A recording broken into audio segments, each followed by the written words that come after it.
Hey yo guys, I'm here to give you my TNA Resolution Part 2 review, as long as my De La Hoya versus Pacquiao review, and some stuff along the way.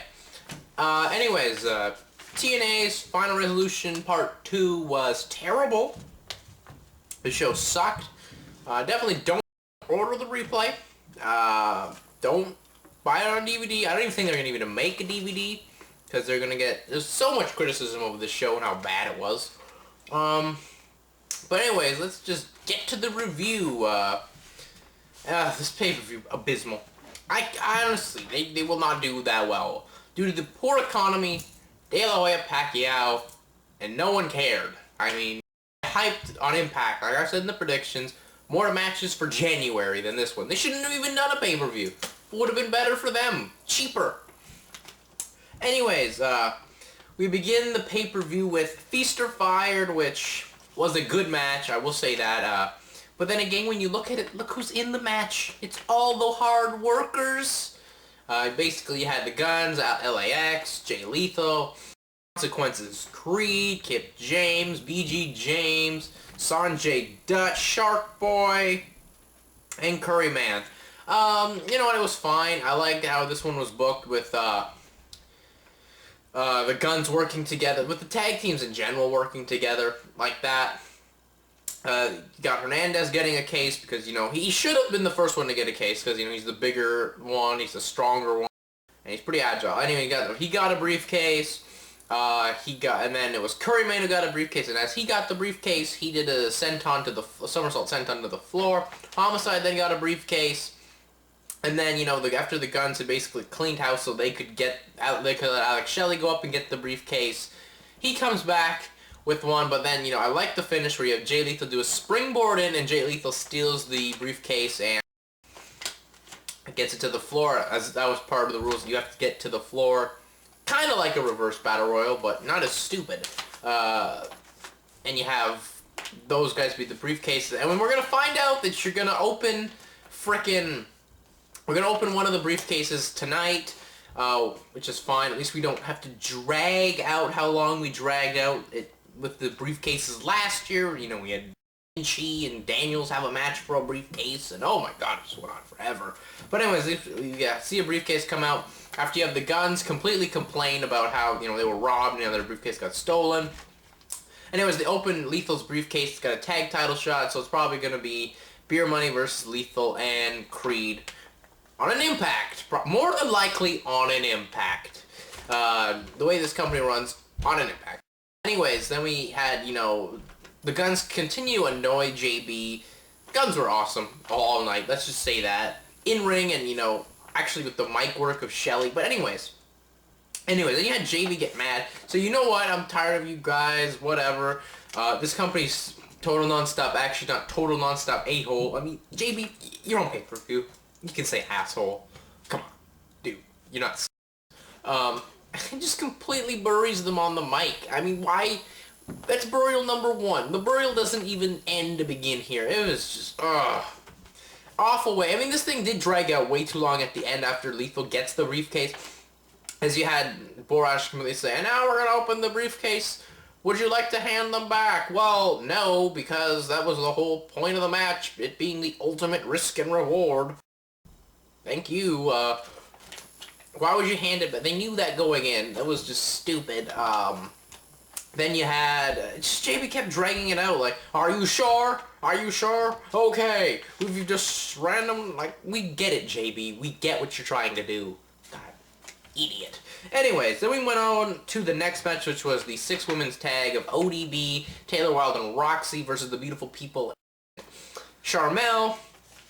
Honestly, this one had a good story in it, with, you know, Sharmell being, you know, the heel who did something to piss someone off but refused to get in there unless, you know, she could pick her spots, and she did.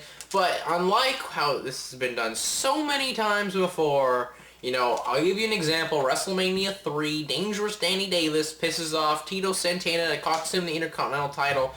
Costs the Hart Foundation, or the British Bulldogs, the tag team titles. You know, he goes in there, picks his spots, but then eventually gets in there and he gets the tar beat out of him. Well, that's what kind of was supposed to happen in here. More as, you know, for ODB to get the revenge. Instead, ODB got in there. Sharmell got scared and ran off. Like, Sharmell should just got this beat down because this feud's gonna just last 1 week. Like, honestly, this is gonna last this month. We're not gonna see this again on pay-per-view. And then, you know, Taylor Wilde get the win with the crossbody. For a knockout match, this was not good. This is very disappointing, very subpar. Anyways, we moved on, and, I mean, one of the things that I guess killed it for me was the Beautiful People promo. I don't mind their promos, but you had Velvet Sky talk for like 5 minutes about what the heck you're gonna do to ODB and Roxxi and Taylor Wilde. I mean, Jesus Christ. I know you're trying to kill time, but let's not kill it on promos. After you had JB bore us to death for 10 minutes. We didn't need that. And then you just hyped up Impact number 2 as Sarah Palin, who is the impersonator, obviously, as Daphne. Why did I do that? Why? It's Daphne from WCW fame. She'll be there making another appearance, and God knows, whoop-de-doo. And then we have to find out the remaining contents in the briefcase. Yeah. Anyways, moving on to the next match, which was Eric Young versus Sheik Abdul Bashir for the TNA X-Division Championship.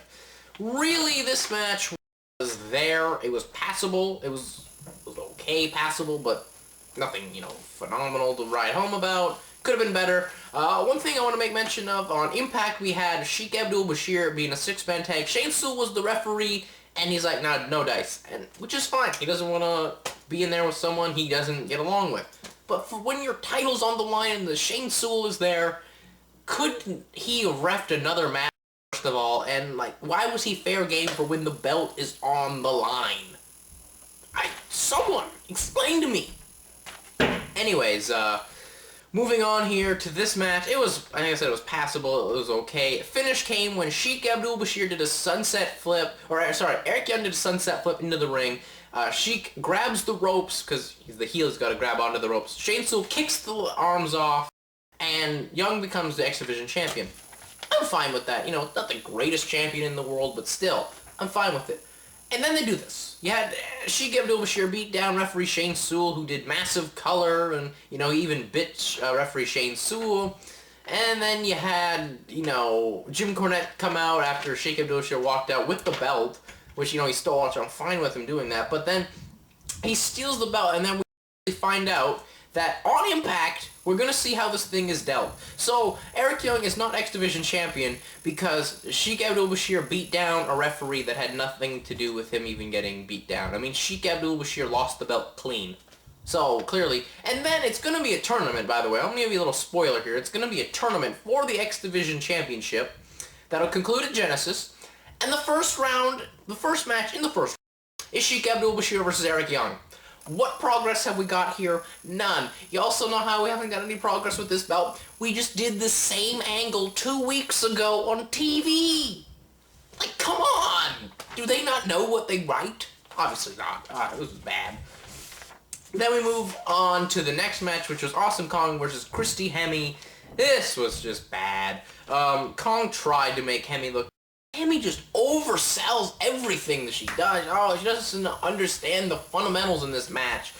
I mean, and then the thing that absolutely irked me is you had Hemme go for the flying fire crotch, which, why is that the name of the move? I mean, she either the curtains match the drapes, or she's got some wicked STDs. I mean, and then you had Saed and Kong put a beat down on her, but Hemme's fighting back, and the ref's just looking at it. Oh, that's fine. That's perfectly legal. That is perfectly legal. And then Saed gets in the ring, and that makes it a DQ. Yeah, that makes it a DQ. Yet we had Kip James get in the ring against ODB in the the 6-woman tag match. Like, what the hell, man? What happened to disqualifications? I know, I mean, we did get one, but only when she got in the ring. Not what happened on the floor. Awful. I mean, I will at least say, when Santino got disqualified back at Cyber Sunday against Honky Tonk Man, I mean, I thought it was stupid, but at least it was kind of credible. Anyways, this was just bad. That was just bad. And then This is where they announced the X-Division titles held up smoothly to the same angle. We get to see what happens on Thursday. Then we went to Beer Money versus Abyss and Matt Morgan for the X-Division, or not the X-Division, the TNA Tag Team Championships. Really, this match was one of the weaker matches, but then again, you're in the ring with the very disappointing Matt Morgan. Really, one thing I would like to know is why did we get the heat on frickin' Matt Morgan? Don't understand that at all. One thing you know about how bad this pay-per-view was when you're stealing stuff from WrestleMania 9, which we know is one of the worst shows there's ever been, you're stealing stuff from WrestleMania 9. And you had Beer Money decide to walk out, and they had to, if they didn't make it back, first of all, you have to start the bell. Yeah, none of that happened when the bell was on, and you had to come back to the ring. It's been done before, but still, it's more known from what happened at WrestleMania 9. Anyways, it was just a disappointing match. I mean, Storm and Rude, actually, they're just entertaining. And then, anyways, we had Jackie Morgan in the ring to the referee. That wasn't a disqualification. He had James Storm put brass knucks on, and he hits Abyss and gets the victory. This match is probably the third best match on the show, and that's saying something. When it was something absolutely subpar for Beer Money, and how even Abyss and Morgan can put on a decent tag. I mean, Abyss carries most of the load, but maybe we should let him carry most of the load in this one. Huh, TNA?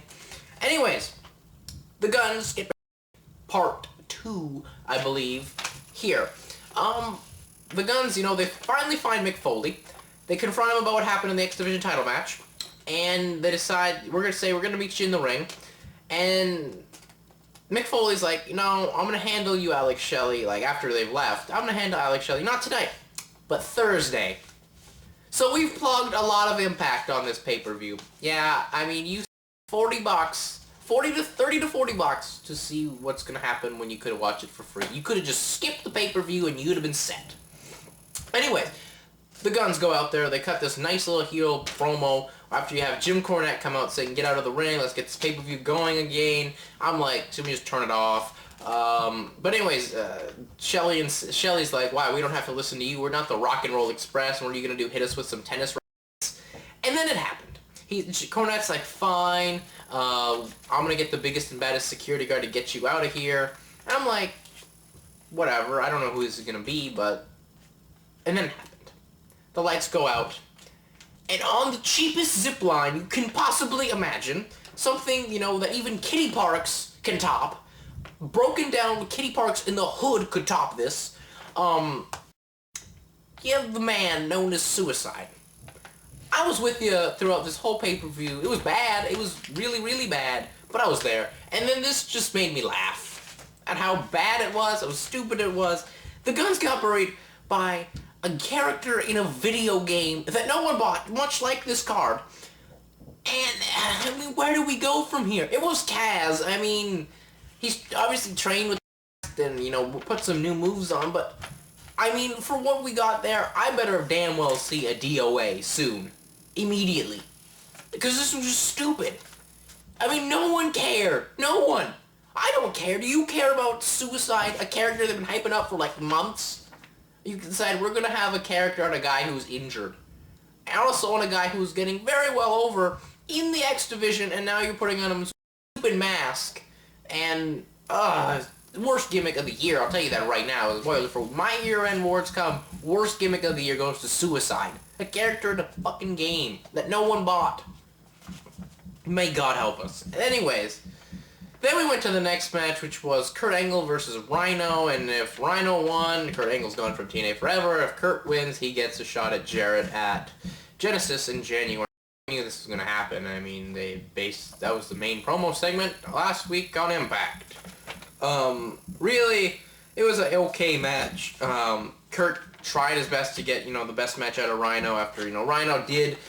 In Rhino's defense, he was below what Rhino should be, and Rhino hasn't been the same in a very long time. But still, Rhino had a health issue over the weekend, so I will give him a break here. And, Kurt, I guess he wasn't into it either. And they just didn't really care. And Kurt Angle's mystery guy that he brought out to counter the special enforcedness of Mick Foley was Al Snow. Al, who did look good for 45, as he has throughout on the independents.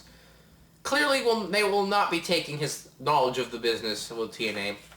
He's still supposed to be working with them. I mean, hell no! Like, that's the worst. That's almost as worse as Mikey Whipwreck. In all honesty. It's almost as worse as Mikey Whipwreck. No one cared. Awful. That was just stupid. No buys. And this company will wonder, well, we didn't do that well. No shit, you didn't even care about this pay-per-view.